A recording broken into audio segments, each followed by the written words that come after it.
जब मैं 7 साल बाद लंदन से वापस आया तो पैसों के मामले में मुझे बैंक जाना पड़ा।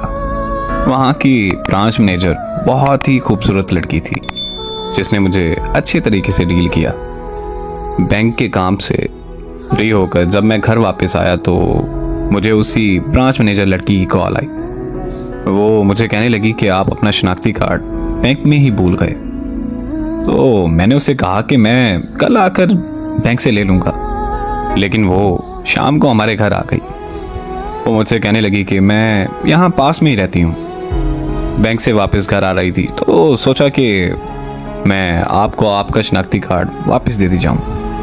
हमारे घर में मेरे अलावा मेरे माँ बाप और एक छोटा भाई था। अम्मी ने उससे चाय का पूछा तो उसने हाँ कर दी।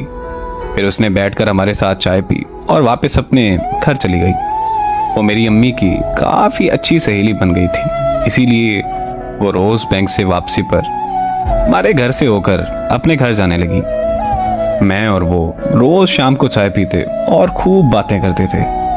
हम ना सिर्फ अच्छे दोस्त बन गए बल्कि वो हमारे घर का एक फ़र्द बन चुकी थी।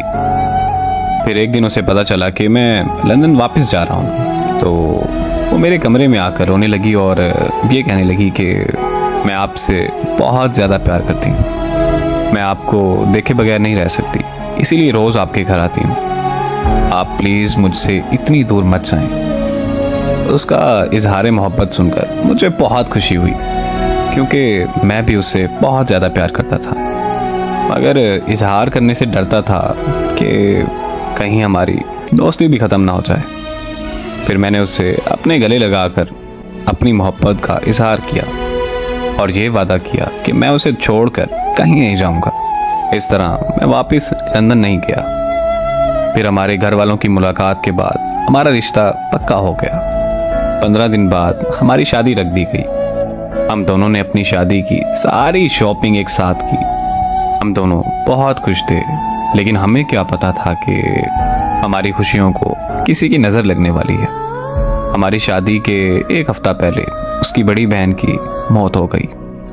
उनके घर में मातम सा छा गया। ऐसे हालात में हमारी शादी मुमकिन नहीं थी, इसीलिए हमारी शादी कुछ महीनों के लिए रोक दी गई। वो बहुत चुप रहने लगी थी, मुझसे बात तक नहीं करती थी।